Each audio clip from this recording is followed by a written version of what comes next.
ආයිබෝන් සුබ දවසක් කියලා පිළිගන්නවා අදත් මහි ප්‍රොපර්ටි YouTube channel එකට. ඉතින් මහි ප්‍රොපර්ටි ඉතින් අපි අද අරගෙන ඇවිල්ලා තියෙන්නේ අවිස්සාවේල්ල යටියන්තොට ප්‍රදේශයේ තියෙන අක්කර 25ක ඉඩමක් සම්බන්ධයෙන් විස්තරාත්මක තොරතුරු. මේක විශේෂත්වය තමයි මේක මුඩු ඉඩමක් නෙමෙයි. තේ අක්කර 3ක වගේ 3ක 4ක වගේ ප්‍රමාණික තේ වගා කරලා තියෙනවා. ඒ වගේම පුවක් පොල් දැවමේ වටිනාකමින් යුතු විශාල වශයෙන් වටින සාකමේ ඉඩමේ දකින්න තියෙනවා.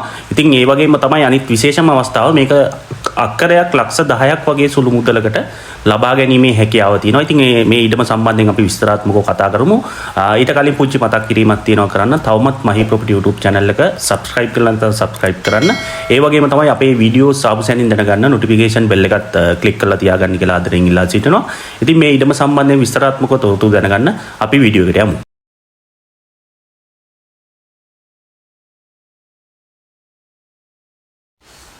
අක්කර 25කින් සමන්විත මෙම ඉඩම පිහිටලා තියෙන්නේ අවිස්සාවේල්ල යටියන්තොට ප්‍රදේශයේ. එතකොට ආසන්නම නගරය තමයි යටියන්තොට නගරය. යටියන්තොට නගරයේ සාමාන්‍යයෙන් කිලෝමීටර 7ක 7මාරක් වගේ දුර ප්‍රමාණයක් තියෙනවා ඉඩම ඉඳන්ම.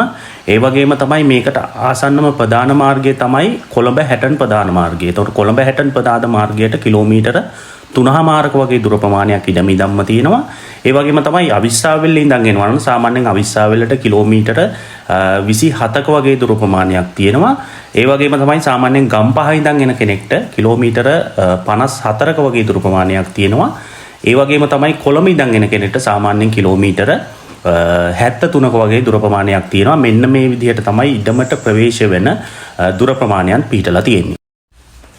ඉඩමට ප්‍රවේශ වෙන මාර්ග සම්බන්ධයෙන් විස්තරාත්මකව කතා කරොත් කොළඹ හැටන් ප්‍රධාන මාර්ගය කියන්නේ මන්තිරු දෙකේ පුළුල් පාරක්. ඒකින්ද කිසිම ගැටලුවක් නැහැ. ඒ වගේම තමයි ඉඩමට ප්‍රවේශ වෙන අන්තිම කිලෝමීටර 3මාර ගත්තාම 3මාරෙන් කිලෝමීටර් 2ක් සම්පූර්ණ කාපට් පාරක් තියෙන. සාමාන්‍යයෙන් අඩි 15ක වගේ පළකින් දු කාපට් පාරක් තියෙන. ඉතින් එතන ඒ පාරත් කිසිම ගැටලුවක් නැතුව ඕනෑම වාහනයක් පැමිණීමේ හැකියාව තියෙනවා. ඒ වගේම තමයි අන්තිම කිලෝමීටර 1මාර ගත්තොත් ඒකේ තමයි පොඩි ගැටලුවක් තියෙන්නේ. මොකද සාමාන්‍යයෙන් ඒ කිලෝමීටර 1මාර යන්න පුළුවන් කොන්ක්‍රීට් දාපු ඒරියාවක් තියෙනවා. මීටර් 500ක් 600ක් විතර කොන්ක්‍රීට් දාපු ඒරියා එකක් තියෙනවා. ඒ වගේම සමහර තැන්වල තනින් තන පොඩි කොන්ක්‍රීට් දාලා තියෙනවා. ඉතින් නමුත් මේක සමස්තයක් විදිහට ගත්තාම අන්තිම කිලෝමීටර 1මාර මම සාමාන්‍ය රෙකමන්ඩ් කරන්නේ හොඳම දේ තමයි පොළොවේ මට්ටමේ ඉඳන් අඩියක්වත් උස මට්ටමක තියෙන වාහනයක આવොත් තමයි හොඳ. සාමාන්‍ය උදාහරණයක් විදිහට ගත්තොත් කැබ් එකක් වගේ වාහනයක් තමයි වඩාත් යෝග්‍ය වෙන්නේ.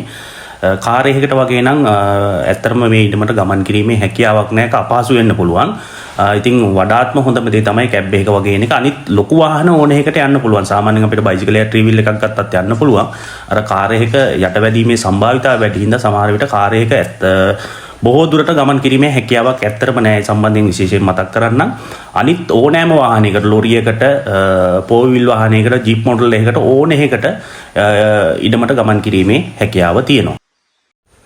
ඉඩමේ පිහිටීම සම්බන්ධයෙන් විස්තරාත්මකව කතා කරොත් මේ ඉඩමේ සම්පූර්ණ ප්‍රමාණය අක්කර 25යි. අක්කර 25න් අක්කර 10ක් හෝ ඊට වැඩි ප්‍රමාණයක් සාමාන්‍ය සුළු බෑවුම් කියන්නේ අංශක 10 15 බෑවුම් සහ තැනිතලාවත් එක්ක පිහිටලා තියෙනවා. මේක ඉඩම මැදට වෙන්න හොඳින් අක්කර සාමාන්‍යයෙන් 4ක 5ක විතර හොඳ තැනිතලාවකුත් තියෙනවා. තැනිතලාවක් කියන්නේ මේක එක පිට්ටනිය මට්ටමට නෑ. පොඩි අංශක 10ක්වත් නැති සුළු බෑවුමක් එක්ක සාමාන්‍යයෙන් අක්කර 4ක 5ක විතර ඒරියා එකක් තියෙනවා.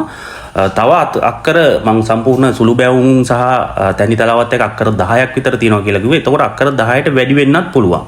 මෙන්න මේ විදිහට ඒ උපරිම ඒ අක්කර 10 උපරිම තැනක සාමාන්‍යයෙන් අංශක 15ක වගේ වෙන්න බෑවුමක් තියෙන්න පුළුවන්. ඊට වඩා බෑවුම් නෑ. ඒ ප්‍රමාණයෙන් අක්කර 10ක් විතර තියෙනවා. ඉතින් ඒකින්ද මේක වගාවකට සාමාන්‍යයෙන් ගොවි පොළවල් සඳහා, මොකද මේක ගොඩාක් ලොකු ප්‍රමාණයක් තියෙන ඉඩමක්, ළඟපාත ගෙවල් දොරවල් පිහිටීම අඩුයි.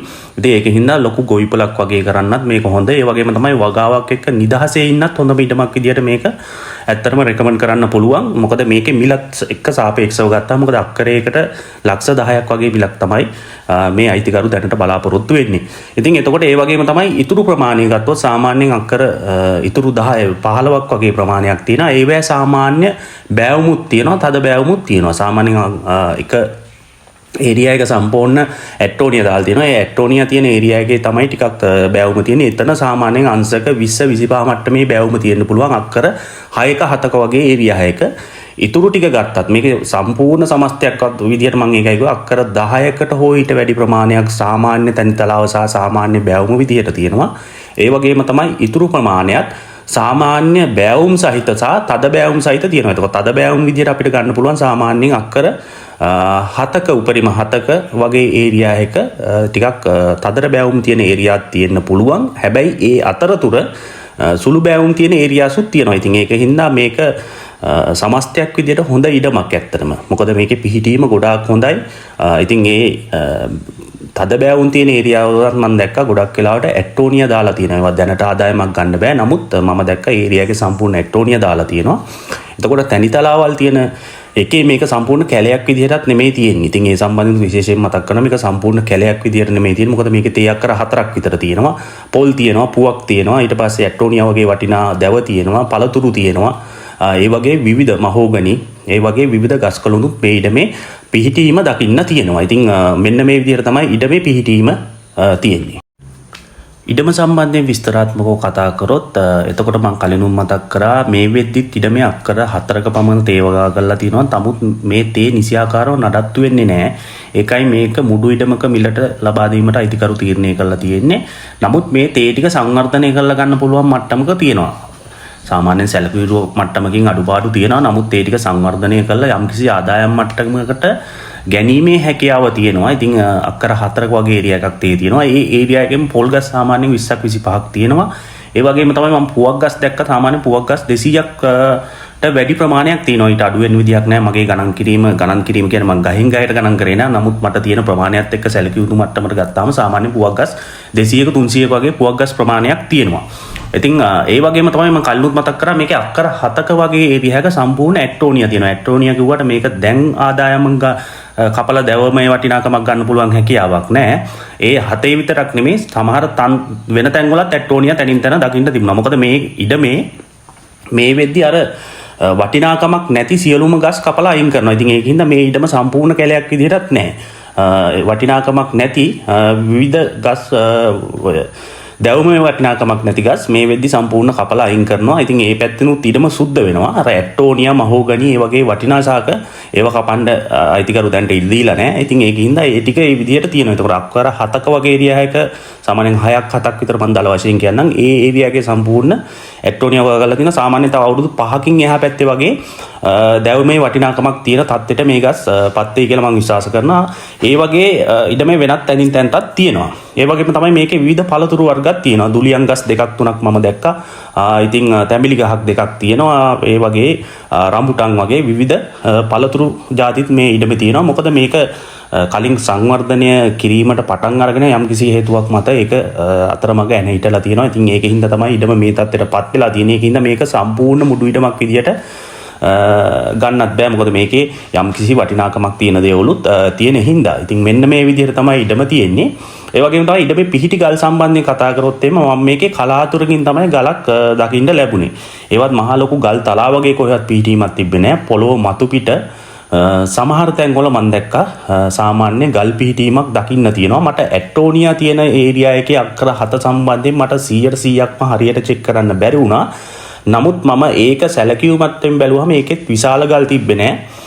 නමුත් මම අයිතිකරුත් එක්ක සහ ඒ ඉඩමේ වැඩ කරන කට්ටියත් එක්කත් කතා කරාම කිව්වේ සමහර තැන්වල තියෙන්න පුළුවන්. නමුත් මේ ඉඩමේ කොහෙවත් විශාල වශයෙන් ගල් පිහිටීමක් නෑ. මම සාමාන්‍යයෙන් ඉඩම ප්‍රමාණයෙන් 80%කට එහා පැත්ත සම්පූර්ණ ඉඩමේ ඇවිද්දා. ඉතින් එතකොට මම නම් දැක්කේ මේකේ සුළු වශයෙන් කලාතුරකින් ගලක් 2ක් පිහිටීමක් තමයි දැක්කේ. ඒ ඇරෙන්න ඉඩමට හානි වෙන විදියට සහ එහෙම සැලකියුම් මට්ටමක ගල් පිහිටීමක්වත් ඇත්තටම නෑ. ඊටමත් අඩුවෙන් තමයි ගල් පිහිටීම මේ ඉඩමේ දකින්න ලැබුණේ. ඒ වගේම තමයි මේ ඉඩම සම්බන්ධයෙන් විශේෂ දෙයක් මතක් කරන්න තියෙනවා. මේ ඉඩමේ සෑම තැනකම යන්න පුළුවන් ආකාරයට මේ වෙද්දිත් පාරවල් තියෙනවා. මොකද මේ ඉඩමේ විවිධ වැඩ සඳහා කපපු පාරවල් තියෙනවා. එතකොට ඉඩමේ සෑම තැනකමටම ගමන් කිරීමේ හැකියාවක් තියෙන විදිහට මේ ඉඩම හැමතැනම පාරවල් පිහිටලා තියෙනවා. ඉතින් ඒ සම්බන්ධයෙන් විශේෂයෙන් මතක් කරනවා. ඒ වගේම තමයි මේ ඉඩමේ නිවසක් තියෙනවා. නමුත් ඒක දැනට පදිංචිව ඉන්න පුළුවන් තත්ත්වේ නැහැ. නමුත් ඒකේ මම දැක්කා ගොඩක් මේකේ හදාගන්න තියලා තියෙන්නේ මේකේ වහලේ තමයි මම දැක්කේ. මොකද සමහර සීට් කැඩිලා මොන හරි වහලේ පොඩි අඩුපාඩු ටිකක් තියෙනවා. සාමාන්‍යයෙන් සැලකියුතු මට්ටමේ අඩුපාඩු ටිකක්. ඉතින් වහලේ හදාගත්තොත් මම හිතනවා මේකේ ලොකු වියදමක් දරන්න නැති වෙයි කියලා මේ නිවස යථා තත්ත්වයට ගන්න. අතුලත් පොඩි අඩුපාඩු තියෙනවා. නමුත් සාමාන්‍යයෙන් මේක අඩු මුදලකින් මේක සම්පූර්ණ යථා තත්ත්වයටපත් කිරීමේ හැකියාව තියෙනවා. ඒ වගේම තමයි මේකේ විදුලිය සහ ජලය සම්බන්ධයෙන් කතා කරොත් මේක කලින් මේගොල්ලන් මේක සූර්ය පැනල හරහා තමයි මේකට විදුලිය ගන්න ප්ලෑන් කරලා ඉඳලා තියෙන්නේ. නමුත් දැන් ගැටලුවක් නැහැ. මම අයිතිකරුත් එක්ක කතා කරා. ඉඩමේ එක මායිමක මායිමට මේ වෙද්දි විදුලිය ඇහිල්ලා තියෙන. ඉතින් එතන ඉඳන් සාමාන්‍යයෙන් ගේ ගාවට ගන්න කණු 4ක් විතර මං හිතන්නේ දාන්න වෙයි. 3ක් 4ක් වගේ දාලා තමයි විදුලිය ගන්න වෙන්නේ. නමුත් මේ වෙද්දි ඉඩම මායිමේ විදුලිය තියෙනවා. ඒ වගේම තමයි ජලය සම්බන්ධයෙන් කතා කරොත් මේ වෙද්දි සම්පූර්ණ ඉඩම මැදින් උල්පත් පාරක් ගලාගෙන යනවා ඉඩම කෙළවරට එනකම්ම. ඉතින් ඒ හරහා කලිනුත් ජලය ලබාගෙන ගත්ත බටේ ඒවා තියෙනවා. ඉතින් දැන් ඒවා කාලයක් තිස්සේ අතහැරලා දාලා තියෙන හින්දා ඒවා පිරිසුදු කරලා ඊට අදාළව ඒවා නඩත්තු වැඩ කරලා ඉවරලා ඒ ජලය පහසුවෙන් ලබා ගැනීමේ හැකියාව තියෙනවා. ඉතින් ඒ වගේම තමයි ටොයිලට් එකක් එහෙමත් පරන්න තිබිලා තියෙනවා. වතුර ගබඩා කරන්න වෙනම ටැංකිය හදලා තිබිලා තියෙනවා. ඒ ඔක්කොම තියෙනවා. නමුත් මේ ඉඩම අතහැරලා දාලා දැන්ට තියෙන. ඉතින් ඒක හින්දා ඒ සියලුම දේවල් අලුතෙන් අහපව් නඩත්තු කරලා සකසා ගැනීමේ අවශ්‍යතාවය තියෙනවා. ඉතින් නමුත් ඊට අදාළ සියලු ඒ පහසුකම් ටික තියෙනවා. මේවා අලුතෙන් ආයි නඩත්තු කරලා මේ හදා ගන්න අවශ්‍යතාවය තමයි තියෙන්නේ. ඉඩමේ මිල සහ ඉඩමේ අයිතිය සම්බන්ධයෙන් විස්තරාත්මකව කතා කරොත් ඉඩමේ මිල වෙන්නේ ලක්ෂ 250යි. ඒ කියන්නේ අක්කරයකට ලක්ෂ 10ක වගේ මිලක් තමයි වෙල්ලා තියෙන්නේ. ඉතින් මේක ඊටමත් හොඳ වටින ඉඩමක්. හොඳ සාධාරණ මිලකට දැන්ටත් මේ මිල පවතින්නේ. ඉතින් මේ ඉඩමේ පිහිටීම සහ ඉඩමේ තියෙන දේවල් එක්ක ඉතින් මේ මිලත් සාකච්ඡා කර ගැනීමේ හැකියාව තියෙනවා. මහී ප්‍රොපර්ටි අපි ඒ සඳහා කිසිම විටක මැදිහත් වෙන්නේ නැහැ. කෙනෙක්ට ඇහිල්ලා බලලා සාධාරණ මිලකට ඉඩම ලබා ගැනීමේ හැකියාව තියෙනවා. ඒ වගේම තමයි අයිතිය සම්බන්ධයෙන් කතා කරොත් මේක සින්නක් කරොප්පු සහිත ඉඩමක්. ඊට අවශ්‍ය ඩොකියුමන්ට් සම්බන්ධයෙන් මම අයිතිකරුත් එක්ක කතා කරලා තියෙනවා. ඉතින් සින්නක් කරොප්පුවක් තියෙන. එයාගේ නමට තනි අයිතිය යටතේ තියෙන්නේ. ඉතින් ඒ සම්බන්ධයෙන් බේසික් වශයෙන් ගැටලුවක් නැහැ. නමුත් ඇතුළාන්තයේ සම්බන්ධයෙන් හිස්ටරි එක චෙක් කරලා ඊට අදාළව මිල් දෙයි ගන්න කියලා ඉල්ලලා සිටිනවා. ඒ වගේම තමයි දැන් මේකේ ප්ලෑන් එකක් තියෙනවා. මේ ඉඩමේ අක්කර 25 ප්‍රමාණය හරියට තන තියෙනවා. නමුත් මේ ප්ලෑන් එකට ප්‍රධාන ඔරිජිනල් ප්ලෑන් එකට පොඩි හානිවීමක් වෙලා තියෙනවා. ඉතින් ඒකේ නමුත් ඒකේ ප්‍රමාණය හරියට තියෙනවා. ඉතින් ඒ සම්බන්ධයෙන් අවශ්‍ය කෙනෙක්ට ඒ තොරතුරු ලබා දෙන්නත් පුළුවන්. ඉතින් මෙන්න මේ විදිය තමයි. ඒ වගේම තමයි මේ ඉඩම මැනීමේදී යම් කිතු ගැටලුවක් ආවොත් එහෙම මායින් සම්බන්ධයෙන් දැනට ගැටලු නැහැ. නමුත් ඒ සම්බන්ධයෙන් ගැටලුවක් ආවොත් එහෙම අයිතිකරු ඒ සඳහා කෙලින්ම මැදිහත් වෙලා ඊට අදාළව මේ මායින් ටික නිරවුල් කරලා දෙනවා. ඉතින් ඒ සම්බන්ධයෙන් ගැටලුවක් නැහැ. वीडियो के අවසානයේට යන්න කලින් නැවතත් මතක් කරනවා තවමත් මහි ප්‍රොපර්ටි YouTube channel එක subscribe කරලා නැත්නම් subscribe කරන්න. ඒ වගේම තමයි අපේ videos ආපු සැනින් දැනගන්න notification bell එකත් click කරලා තියාගන්න කියලා ආදරෙන් ඉල්ලා සිටිනවා. ඉතින් මේ වගේ ඉඩම් අවශ්‍යතාවයන් තියෙන බොහෝ පිරිසක් ඉන්නවා කියලා මම දන්නවා. ඉතින් ඒ අයට බලන්න මේ වීඩියෝ එක පුළුවන් නම් share කරන්න. ඉතින් මේ වගේම වීඩියෝ එකක් අරගෙන ආයෙත් දවසක එනකන් ගිහිල්ලා එන්නම්. හැමෝටම සුබ දවසක්. ජය වේවා.